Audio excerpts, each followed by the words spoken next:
The notification came in at 6:14, local agricultural time, while Holt Brannick was standing in the doorway of his equipment shed, watching his golden retriever dig a hole in the wrong field.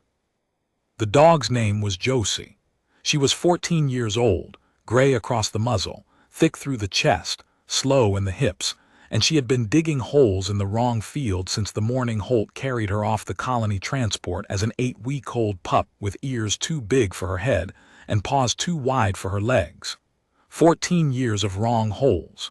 14 years of replanting whatever she had excavated. 14 years of finding her asleep in the furrow she had just destroyed, her nose caked with Valish 4 soil that was not quite the right color for earth dirt, but close enough that she had never seemed to mind. The notification was from the Valish 4 Regional Agricultural Commission, transmitted through the station relay, and routed to his personal terminal with a priority flag he had never seen before. He ignored it. Josie had moved from digging to lying on her side in the shallow trench, her tongue out, her tail sweeping a lazy arc through the displaced soil, and the morning sun was coming up over the eastern ridge in a wash of amber and copper that turned the irrigation lines to gold. There were worse ways to start a day. He read the notification 20 minutes later, after Josie had finished her excavation project, and followed him back to the house at her own pace, which was slower now than it had been even 6 months ago. The left hip was getting worse. He could hear the click in it when she climbed the porch steps, a dry mechanical sound that did not belong in a living thing, and he made a note to mix the joint supplement into her evening feed again, even though the supplement was running low and the next supply shuttle was not due for 11 days. The notification read, Formal Compliance Inquiry, VAL4 Regional Agricultural Commission, RE. Unlicensed Earth Fauna, Designation Class 12 Apex Companion, maintained on agricultural holding Brannick-7 without current hazard certification. A commission inspector would be arriving within 72 hours to conduct a full assessment. Holt was directed to have the animal available for examination, to provide 14 years of veterinary and behavioral records, and to be prepared to discuss containment protocols for a Class 12 apex predator, housed in an open agricultural environment with no perimeter shielding. He read it twice. Then he looked at Josie, who was lying on the kitchen floor with her chin on his boot, one ear folded inside out, her eyes half closed in the particular expression of a dog who had found the coolest tile in the house and was not planning to move until someone mentioned food. Class 12 apex predator. He put the terminal down and scratched behind her ear, the one that was not inverted, and she leaned into his hand with the boneless weight of an animal that had been leaning into that exact hand for 14 years and had no intention of stopping. Her tail thumped the tile once, twice, then she was asleep. Holt Brannick was 63 years old. He had been a soil engineer on Earth for 20 years before he took the colonial agricultural contract on Valish 4, which was a temperate world with reasonable gravity and soil chemistry, close enough to Terran norms that most Earth crops would take root with minor amendment. He had been farming Valish 4 for 18 years. His holding was 400 hectares of mixed grain and legume rotation, bordered on the north by the Kesson River, and on the south by the fence line of a Torvathi ranch that raised draft animals the size of small buses. His nearest human neighbor was a Shad-Demarin, 11 kilometers east, who grew medicinal herbs and kept 3 cats that Josie pretended not to notice. His nearest non-human neighbor was Councillor Reneth Vosk, a Torvathi administrative official who lived in the township of Greyhallow, 6 kilometers west, and who had been sending Holt politely worded letters about Josie for the better part of a decade. He suspected Reneth was behind the inquiry. The next morning he drove to Greyhallow. He did not take Josie. The township was small by galactic standards, but large enough to have a municipal building, a supply depot, 2 veterinary clinics that serviced the local Torvathi ranches, and a communications relay that handled traffic for the entire northern agricultural zone. He found Reneth in the township council office, a high-ceilinged room with skylights that flooded the space with the pale violet light that Valish 4 wore in late summer. "I got the commission notice," Holt said. Reneth was tall even for a Torvathi, scaled in patterns of dark copper and green, with a voice that carried the practiced authority of someone who had been making administrative decisions for longer than Holt had been alive. The counselor did not look up from the document on the desk. "Yes," Reneth said. "You filed it." "I filed documentation of an unregistered Class 12 Apex companion on an agricultural holding in my administrative zone, which I am required by law to do and which I should have done 6 years ago." Now Reneth looked up, the vertical pupils fixed on Holt with an expression that was neither hostile nor sympathetic. It was administrative. "You have been receiving my correspondence." "I have." "You have not responded to it." "No." "Then the commission will respond for you." Reneth folded the lower pair of arms across the chest, a Torvathi posture that Holt had learned to read over 18 years of neighborly coexistence, and that roughly translated to "I am finished explaining this. My herd animals react to the dog. Their stress hormones elevate within 600 meters of your fence line. Their grazing patterns shift. 3 of my yearlings have refused to approach the southern pasture entirely. I have absorbed the losses quietly for 9 years, Brannick. The documentation now exceeds 40,000 credits." Holt stood in the doorway and thought about the bull.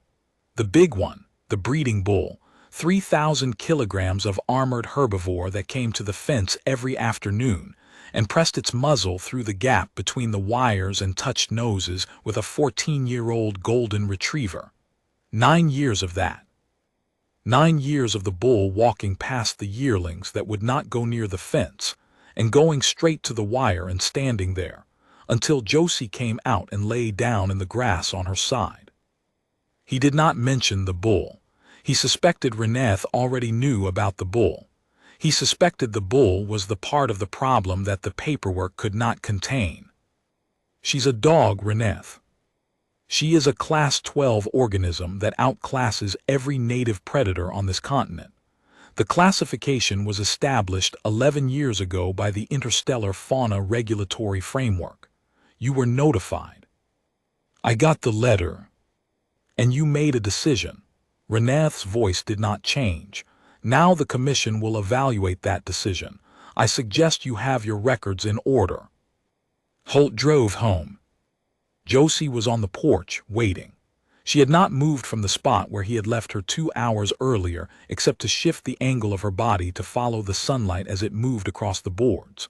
When the cargo hauler pulled up, her head lifted and her tail began the slow metronome sweep that meant she had confirmed who it was and was satisfied with the result. He climbed the steps and sat down beside her, and she pressed her shoulder against his thigh and put her chin on his knee. "We have company coming," he said. Her tail moved once. She did not seem concerned. The inspector arrived not in 72 hours but in 41, on a morning when the sky was cloudless, and Josie was asleep on the porch with her paws twitching in whatever dream she was chasing. Holt was in the north field checking irrigation pressure when he saw the commission shuttle settle onto the landing pad beside his barn. A sleek governmental craft that looked entirely wrong parked next to his 20-year-old cargo hauler, and the rust-spotted water tank he kept meaning to replace. The inspector's name was Tal-7. She was Drenathi, which meant she stood just under 7 feet tall, had skin the color of wet slate, 4 arms that moved in coordinated pairs, and compound eyes that tracked Holt with the polite, clinical intensity of someone who had been trained to assess hazards before she assessed people. She wore a commission uniform, pale gray with the agricultural seal on the shoulder, and she carried a data pad in her upper right hand and a portable bioscanner in her lower left. "Mr. Brannick." She extended her upper left hand, the Drenathi formal greeting. Her voice was measured, the translator rendering it in flat bureaucratic cadence.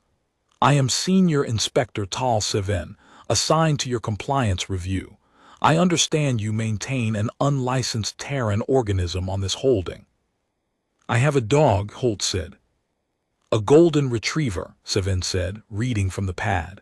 Female, 14 standard years, unaltered, no current hazard certification, no containment infrastructure documented in your holding records. She looked up from the pad, all 4 of her compound eyes fixed on him. Mr. Brannick, a golden retriever is classified as a Class 12 apex companion under the Interstellar Fauna Regulatory Framework. The classification was established 11 years ago. You were notified. I got the letter. And you did not apply for certification. No. May I ask why? Holt looked at the porch. Josie had lifted her head at the sound of the shuttle and was watching them from her sunlit patch with the mild, benevolent interest of a dog who had decided that the new person was not food and was therefore not urgent. Her tail moved once against the porch boards. A greeting, a dismissal, both at the same time. Because she's a dog, Holt said. 7 followed his gaze. Her bioscanner was already active, the blue light cycling along its sensor array, pulling data from the air. She looked at the readout. Then she looked at Josie. Then she looked at the readout again, and something in her posture changed, a fractional tightening across the shoulders that her training could not quite suppress. Mr. Brannick, the animal's resting metabolic rate is 3 times the baseline for a non-predatory companion species. Her jaw pressure, even at her age and diminished condition, exceeds the bite force of 87% of documented apex predators in this sector. Her olfactory sensitivity registers in a range that we typically associate with military-grade biological detection systems. And her cardiovascular endurance, again accounting for advanced age, suggests a sustained pursuit capacity that would allow her to run down every native herbivore on this continent. She lowered the scanner. That is not a dog, Mr. Brannick. That is an uncontained Class 12 organism lying on your porch. Josie yawned. It was a wide, full-jawed, unhurried yawn that showed every tooth she still had, which was most of them, and the pink curl of her tongue, and the dark ridged roof of her mouth, and it ended with the small, satisfied grunt that golden retrievers made when they had decided that yawning was sufficient exercise for the morning. 7's upper arms twitched, not a flinch, a reflex. The involuntary response of an organism that had just watched a predator display its full dentition and was trying to decide whether to classify the display as threat or indifference. Come sit down, Holt said. I'll make coffee, I'll show you the records. 7 did not sit down immediately. She stood at the base of the porch steps and looked at the dog with the expression of someone trying to reconcile a regulatory classification with a sleeping animal whose primary activity appeared to be shedding on a wooden porch. But she climbed the steps, keeping her lower arms close to her body, and she took the chair Holt offered, and she set her data pad on the rail and accepted the coffee he brought out from the kitchen in one of the heavy ceramic mugs he had carried from Earth 18 years ago. Josie opened one eye, assessed the inspector, and went back to sleep. Holt brought out the records. He had kept them not because the commission required it, but because he was a man who wrote things down. Vaccination logs, weight charts, dietary records, behavioral notes, veterinary assessments from the annual visits by the traveling xenovet who serviced the human holdings in the northern agricultural zone. 14 years of records, handwritten in the first years before he had switched to the terminal, and the handwritten ones were the ones 7 kept returning to, tracing the entries with one of her lower fingers, as if the physical act of a human recording a dog's weight by hand was itself a data point she had not expected.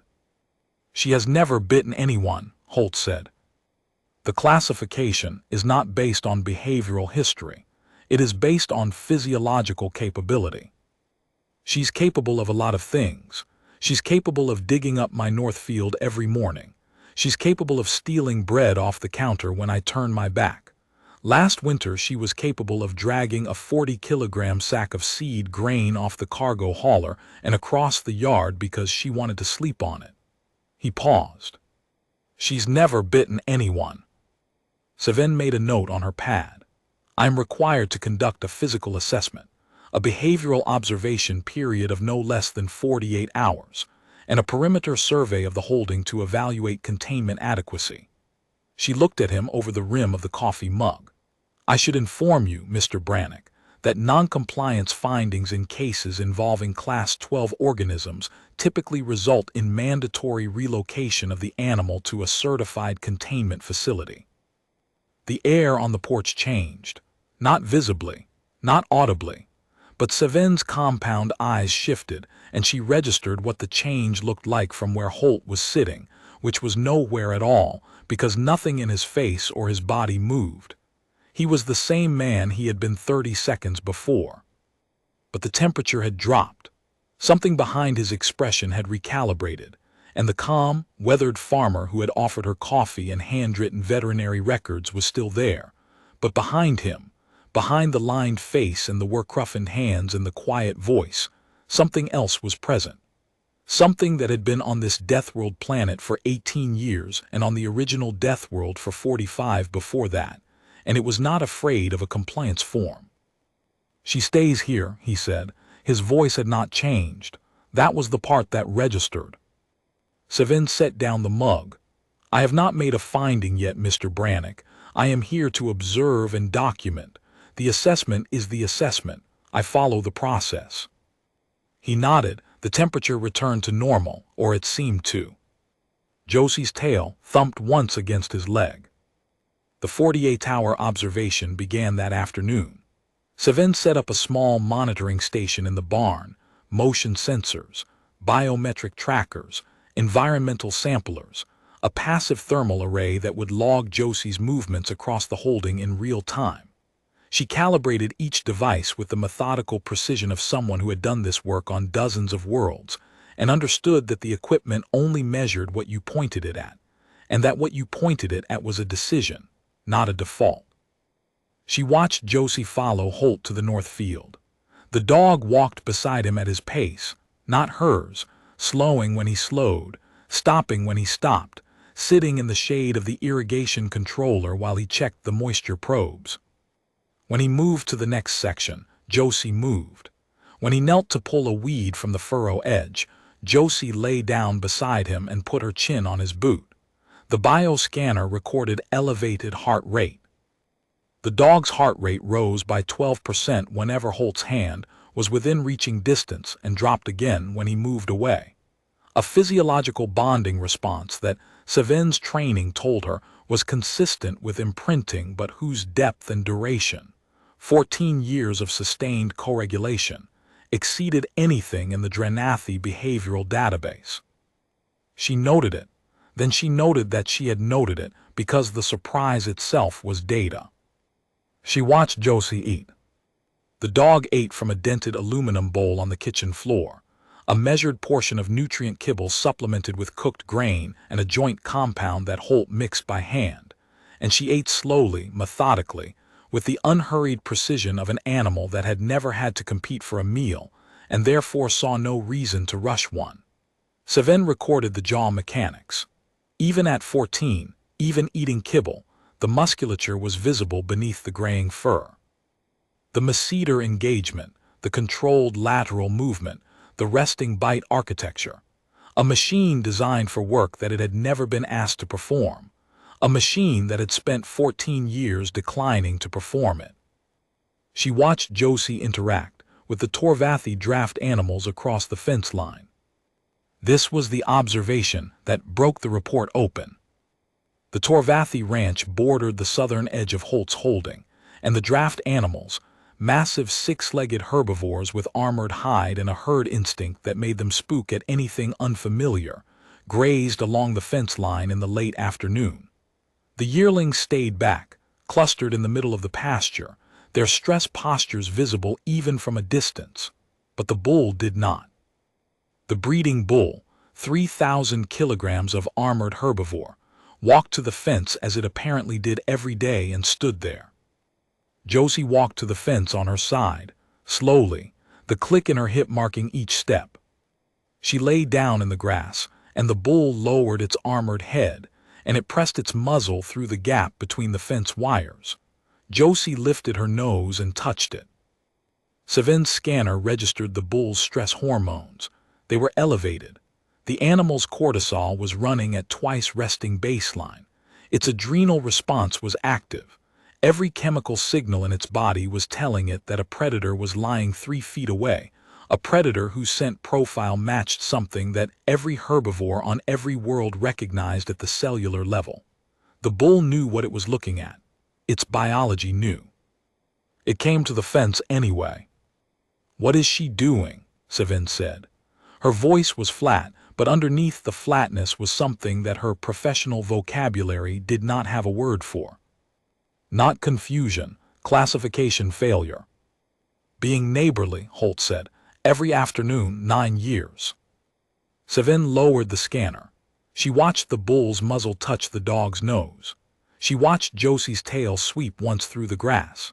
She watched the bull stand there, stock still, its massive flanks moving with each breath, and then turn and walk back to the herd. And Josie put her head down on her paws and watched it go with the patient, unhurried gaze of an animal that would be here tomorrow, and expected the bull to be here too. 9 years, 7 repeated. Since the bull was a calf. Holt leaned against the fence post. He walked up on the first day and she was lying right there. He sniffed her through the wire and she sniffed him back, and that was it, every day since. The yearlings won't come near her. The older cows keep their distance, but the bull comes to the fence. The yearling's avoidance response is physiologically appropriate. So is the bull's decision. 7 did not answer. She stood at the fence line for a long time, watching the herd move in the late afternoon light, and Holt could see her working through something that did not fit the assessment template, something that lived in the gap between what the scanner measured and what the scanner could not. Later that afternoon, a ground vehicle came up the eastern road. A Shad Demerin. She parked beside Holt's hauler and climbed out carrying a crate of dried herbs and a jar of something amber that she set on the porch table without ceremony. Asha was 58, wiry, sun-browned, with the hands of a woman who spent her days in soil and her evenings reading agricultural journals that were written for beings with 4 arms. She had been Holt's nearest human neighbor for 15 years. She kept 3 cats, 2 tabbies and an old calico named Ruth, who had once spent an entire afternoon sitting on the head of a visiting Torvathi merchant who had been too polite to ask her to move. Josie lifted her head when Asha sat down, then placed her chin on Asha's boot. This was standard procedure. Josie greeted Asha by claiming her left boot, and the greeting had not varied in 15 years. "I heard about the inquiry," Asha said. She looked at 7, who was standing by the barn with her scanner, logging the thermal patterns of Josie's movement across the yard.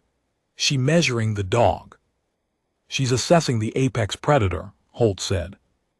"The apex predator ate a moth this morning, and then sneezed for 5 minutes. I did not include the moth incident in my formal observations," 7 said from the barn doorway. She had heard them. Dranathi hearing was acute, another detail that made Holt wonder who, exactly, the apex predator on this porch really was. Though I did note the sneezing, the duration was unusual. "She sneezes like that every time," Asha said. "She's been doing it for years. She finds a moth, she eats it, she sneezes. It's not a medical issue, it's a policy." Savin made a note on her pad. She looked at Josie, who was now lying across Asha's boots with her eyes closed and her tail making slow passes across the porch boards, and she looked at the bioscanner readout. And the readout said the same thing it always said, which was that this animal was physiologically equipped to outrun, outbite, and outtrack every living thing within a 100-kilometer radius, and was currently using all of that equipment to take a nap on a woman's shoes. Asha stayed for an hour. She and Holt talked about the grain prices, the irrigation schedule, the supply shuttle that was running 3 days late, and the fact that a Shaz calico, Ruth, had begun sleeping on the communications relay housing and was interfering with the township's data throughput. Seven listened. She did not participate, but she watched Josie move between the two humans, pressing against a Shaz leg, and then returning to Holt's side, and then lying in the space between them with her head on her paws, occupying the center of the group, the way a compass needle occupies north, not by force but by the simple physics of being the thing everything else oriented around. When Asha left, Seven came to the porch and sat down with her data pad. Her expression had changed. It was not the expression of an inspector cataloging risks. It was the expression of a scientist who had encountered a variable that did not belong in the equation but without which the equation did not work. "Mr. Brannick," she said, "how many humans on this continent have met your dog?" "Most of them. There are 47 human settlers in the northern zone. Josie has met everyone. She goes to the supply depot when I go. She came to the township meeting last year and sat under the table. She visited a Shaz holding every week for 11 years until the hip got bad. And none of them filed a complaint." "No. Not one. Not one." Seven looked at her pad. She looked at the documentation from Reneth Vosk, the 42,000 credits of economic impact, the yearling avoidance data, the cortisol readings. She looked at Josie, who was asleep in the last square of sunlight with her tongue hanging out of the side of her mouth. "Counselor Vosk's complaint is the only one on record," she said, "in 14 years. On a holding with 37 open perimeter gaps and 0 containment infrastructure. The only complaint is from the neighbor whose breeding bull voluntarily approaches the animal every day." She paused. "That is not a pattern consistent with an uncontained threat, Mr. Brannick. That is a pattern consistent with something else entirely." She did not say what the something else was, but the data pad stayed face down on the rail for a long time after that. On the evening of the first day, Seven sat on the porch with her data pad and watched the sunset turn the fields to copper. Josie was lying at Holt's feet. The farmer was drinking coffee from the same mug he had used that morning, the heavy ceramic one with the chip on the rim that he had carried from Earth. The sky was enormous. Valish 4 atmosphere scattered light differently than Earth's, and the sunsets lasted twice as long and moved through colors that had no names in any human language. "Mr. Brannick," Seven said, "how old is a golden retriever's typical lifespan?" He took a long time to answer, not because he did not know, because he knew precisely and the knowing was heavy. 12 to 14 years, he said. "She's at the far end." "You are aware that she is declining?" "Yes." "The hip dysplasia is advanced. The cardiac murmur is present in my passive scan. Her kidney function, according to these records, has been deteriorating for the last 18 months. Seven paused. She set her data pad on her knee face down, and she looked not at the pad but at the dog. "She is not in pain at the moment, but she will be." "I know." Josie's tail moved against his ankle. Slow, steady. The metronome that had been counting time since she was small enough to fit in his coat pocket. Seven looked at the sunset for a while. Then she said, "I have a question that is not part of the formal assessment." "Go ahead." "Why did you bring her here? A colonial agricultural holding on a non-Earth world, 18 years from the nearest veterinary research facility. Why bring an Earth animal?" Holt set the mug down on the porch rail. The question sat between them like something with weight. The light was going, the sky shifting from copper to the deep violet that Valish 4 wore at dusk, and the shadows of the grain rows stretched long across the field. "My wife died," he said, "the year before I took the contract. Alina, cancer. It was quick once it started, 8 weeks from diagnosis to the end." He did not look at Seven while he said this. He looked at the fields, at the light moving across the grain, at the particular shade of gold that the Valash-4 soil gave the late crop when the sun was low. Josie was Alina's dog. Alina picked her out of a litter in Colorado when she was 6 weeks old, drove 3 hours each way to get her. Named her after her grandmother. Josie and Alina had something that I could see but not measure. The way the dog would press against Alina's leg when Alina was sad, or lie across her chest when Alina was tired, or sit next to the bed and breathe in rhythm with her when the breathing got hard. He stopped. The silence was not empty. It was full of something that Seven's data pad could not quantify. After Alina died, I had 2 choices. Stay on Earth in the house where everything smelled like her, or take the contract and go somewhere that didn't. I took the contract, and Josie came with me. Not because I decided she should, because when I loaded the cargo hauler she got in. She sat in the passenger well and she looked at me, and the look said we're going, and that was the end of the discussion. He picked up the mug again. She's been on this porch for 14 years. She's been in that field every morning, digging holes in the wrong row. She's been under my feet in the kitchen every night. She's dug up more seed crops than I can count. She's the worst farm dog in the history of colonial agriculture. He paused. And she's the reason I'm still farming. Seven was quiet for a long time. The sunset finished. The sky went from copper to violet to the deep indigo that Valash-4 wore at night, and the first stars appeared, close and sharp in the thin atmosphere, and Josie's breathing deepened into the slow, steady rhythm of sleep. I will complete my assessment tomorrow, Seven said. The second day began with the Torvathi. Holt was in the west field repairing a broken irrigation coupling, Josie lying in the shade of the water tank with her front paws crossed and her head up, ears forward, watching the road, when the dust cloud appeared on the southern track. 3 Torvathi ground transports, heavy-framed military configuration, moving fast. They pulled up to the fence line and 11 Torvathi dismounted. 9 of them were ranch hands, armed with the long-handled crop hooks that the Torvathi used for managing their draft herds. 2 of them wore the insignia of the Greyhello Township Council. One of them was Reneth Vosk. The counselor stood at the fence line and looked at Josie with the expression Holt had seen on the faces of beings who had been told what a golden retriever was, and were now seeing one for the first time, and trying to reconcile the classification with the animal lying in the shade.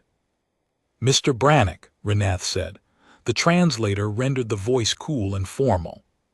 "I see the commission has sent an inspector." "They have." "Good." No apology in the tone. "I have brought documentation of the economic impact on my operation. Reduced grazing yield, veterinary costs for stress-related conditions in the herd, lost breeding revenue from yearlings that will not enter the southern pasture. The total over 9 years exceeds 42,000 credits." Seven stepped off the porch. Her data pad was active, her scanner cycling. "Counselor Vosk, I am conducting the assessment. The process is ongoing." The process should have been conducted 11 years ago when the classification was issued. Reneth pointed at Josie with the upper right arm, a Torvathi gesture of formal accusation. "Inspector, that animal is an uncontained apex predator. The fact that it has not attacked does not mean it will not attack. The capacity is there. I have lost revenue because the capacity is there. The law is clear." "The law is my responsibility to interpret," Seven said. Something in her voice had shifted. Not warmth, not advocacy. Something closer to professional territorial instinct, the tone of someone who had been given a puzzle and resented being told the answer before she had finished solving it. Reneth turned to Holt. The look was not hostile. It was something worse than hostile. It was pragmatic. The look of someone who had weighed the numbers and found them clear and could not understand why the outcome was even in question. "She's a danger, Brannick."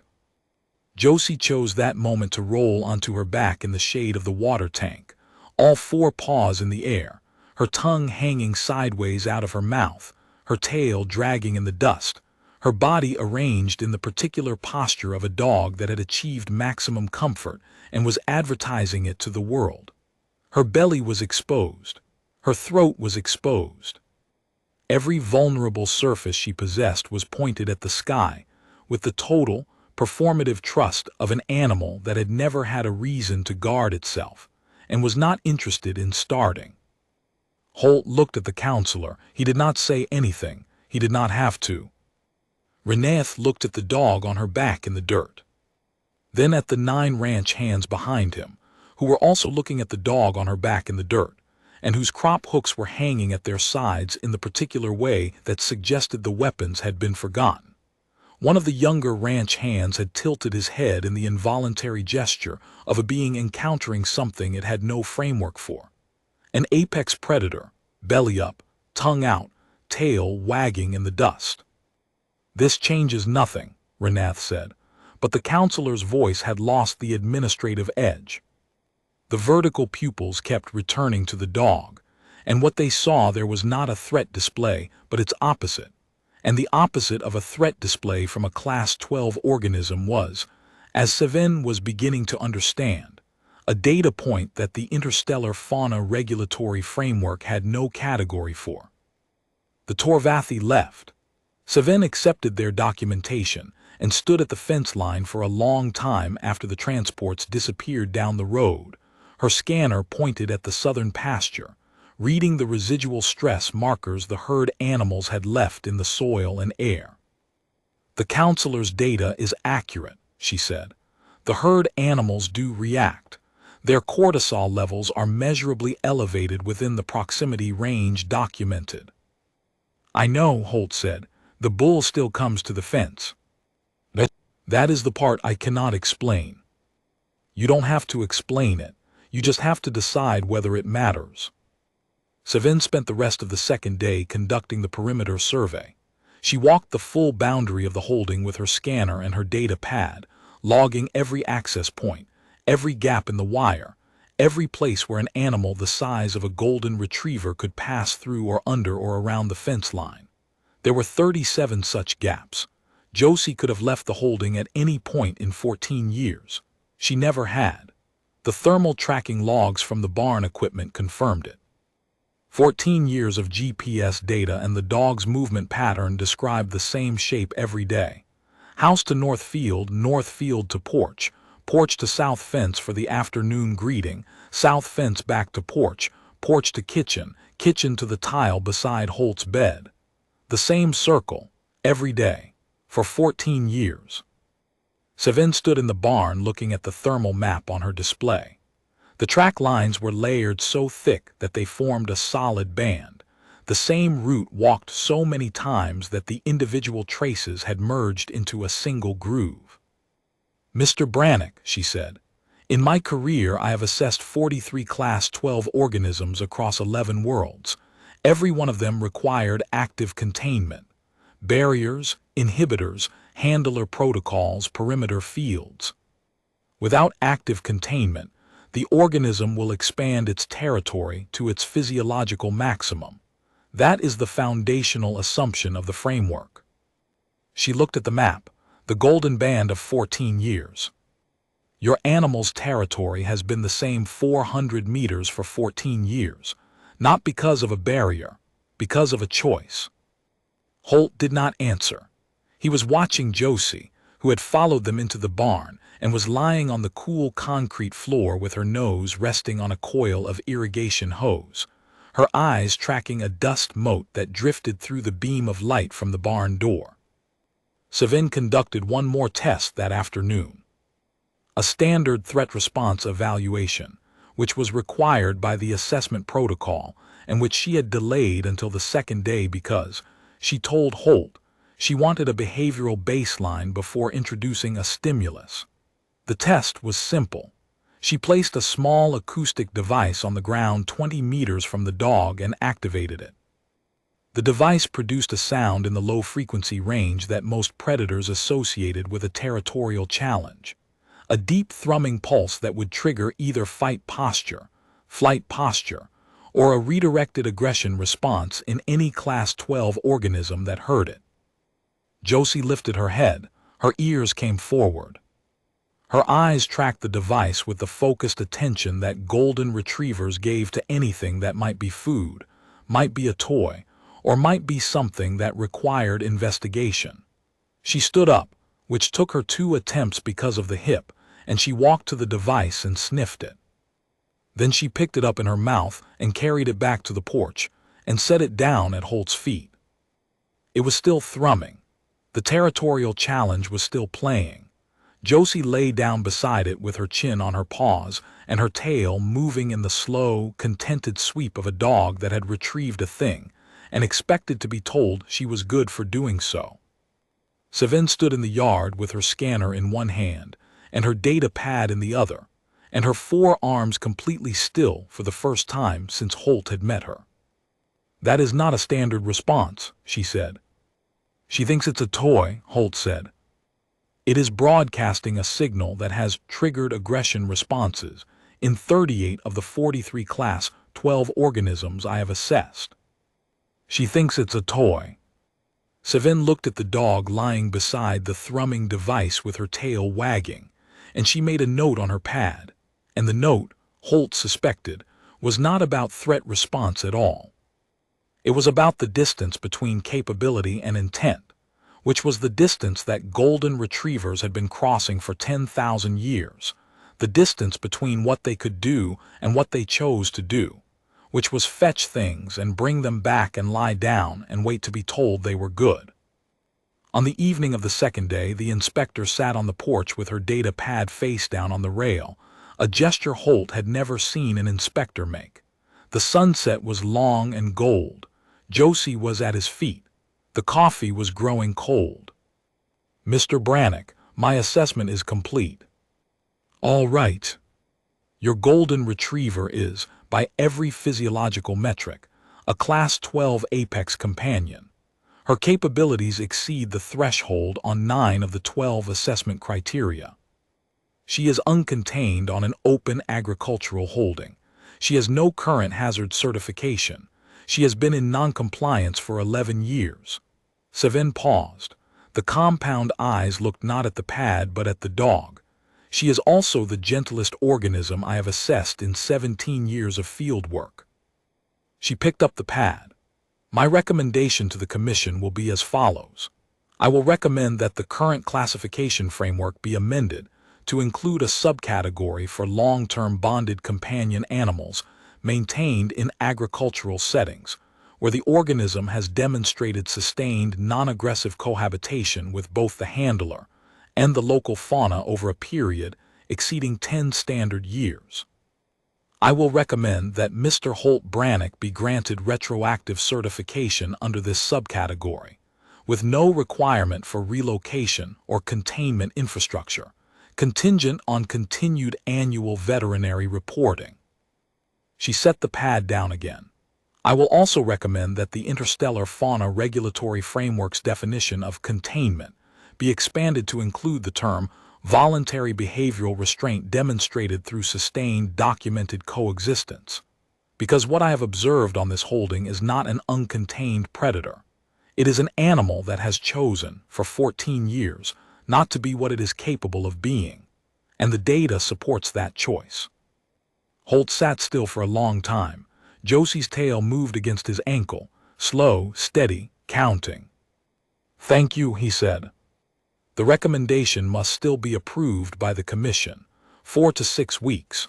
During that time, the inquiry remains open, and Councillor Vosk's documentation will be reviewed alongside my assessment. I cannot guarantee the outcome." "I understand."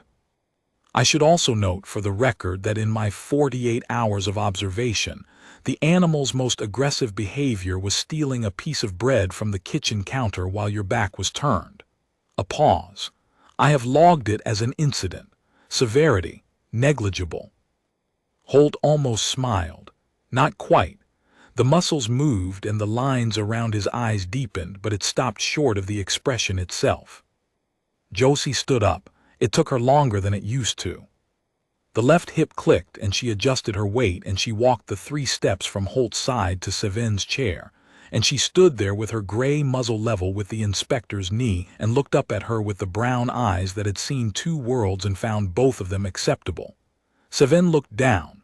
Her compound eyes tracked the dog's face, the soft ears, the white whiskers, the slow wag that moved through the dog's whole body, shoulder to tail, the wag of an animal that had been greeting strangers with the same generous assumption for 14 years. Sevin reached down with her lower left hand slowly and touched the top of Josie's head. The fur was soft, thinner than it had been, the warmth of the skull close beneath it. Josie leaned into the touch with the same boneless weight she gave Holt, the same trust, the same decision. "She is remarkable," Sevin said quietly. "She's a golden retriever," Holt said. "They're all like this." Sevin left the next morning.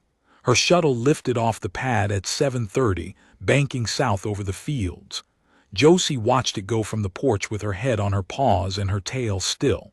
Holt stood beside her and the morning was quiet. 3 weeks later, the commission approved Sevin's recommendation. The amended subcategory was adopted. Holt received the certification in the mail, a formal document with the agricultural seal and a classification number, and buried in the regulatory language, a new term that had not existed before: sustained voluntary restraint, earth companion, agricultural context. A footnote referenced case file Brannick-7. It read, "The animal in question demonstrated that the most significant form of containment is the one the animal imposes on itself." Holt read the document on the porch. Josie was beside him, lying on her side in the afternoon sun. Her breathing was slower now, shallower. The hip had stopped clicking because she no longer climbed the porch steps on her own. He carried her up in the morning and carried her down at night, and she accepted this with the uncomplaining patience of an animal that had always trusted the hands that held her. Renath Voss came to the fence line 2 days after the certification arrived. The counselor stood at the wire and looked at Josie on the porch and said nothing for a long time. The bull was beside the fence, pressing through, and Josie was watching from the porch with her head up, and Renath looked at the bull and then at the dog and then at the space between them. "She's failing," Renath said. "Yes." "How long?" Holt did not answer for a while. The wind moved through the grain. The bull's nostrils flared, pulling the dog's scent, the scent it had been pulling for 9 years. "Not long," Holt said. Renath stood at the fence for another minute. Then the counselor turned and walked back to the transport and drove away. The next morning, Holt found a bundle at the fence line, wrapped in Torvathi packing cloth, secured with ranch cord. Inside was a joint compound, Torvathi veterinary grade, formulated for large predators, enough for 60 days. No note, no label, just the compound and the cord and the careful wrapping of someone who had handled livestock medicine for decades and knew how to pack it so it would not spoil. He stood at the fence with the bundle in his hands and looked south toward the Torvathi ranch, and he understood something he had not understood before about the difference between a complaint filed, because an animal was a threat, and a complaint filed, because an animal's owner was not taking care of the paperwork. Renath had never feared Josie. Renath had feared what would happen to Josie if someone who did fear her came to the holding first. He mixed the compound into her evening feed. She ate it slowly, licked the bowl clean, and her tail moved once. The compound helped. For 3 weeks the click in her hip softened, and she walked to the south fence again, and the bull was there, and they touched noses, and the transaction held. She dug a hole in the north field on the first morning the compound took effect, a shallow, half-hearted hole that she abandoned after 2 minutes and lay down in. And Holt stood over her and looked at the disrupted furrow, and felt something in his chest that he did not have a word for except gratitude, which was not quite right, because gratitude implied surprise, and nothing Josie did had surprised him in 14 years. Asha came by twice during those weeks. The second time, she brought Ruth the calico, who rode in the vehicle's passenger well with the regal indifference of a cat who had been ferried across an alien planet and found the transportation adequate. Ruth and Josie had a relationship that Holt had never fully understood.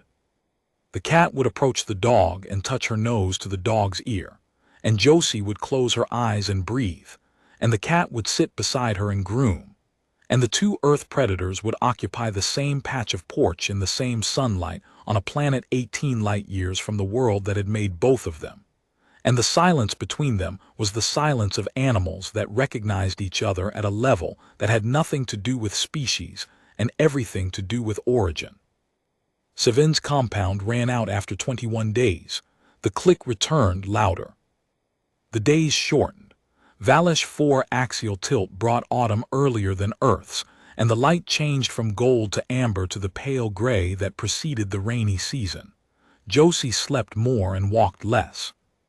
The circle of her daily world contracted from the north field to the yard to the porch, to the patch of sunlight that moved across the boards in the morning. She still watched for the bull. She still lifted her nose when the wind came from the south. But she did not go to the fence anymore, and the bull stood at the wire alone now, pressing through, waiting for the nose that had always been there and was not anymore. On a morning in the middle of the rainy season, Holt found the bull lying against the fence on Renee's side, its massive flank pressed against the wire, its armored head turned toward the porch. It had not done that before. It had always stood.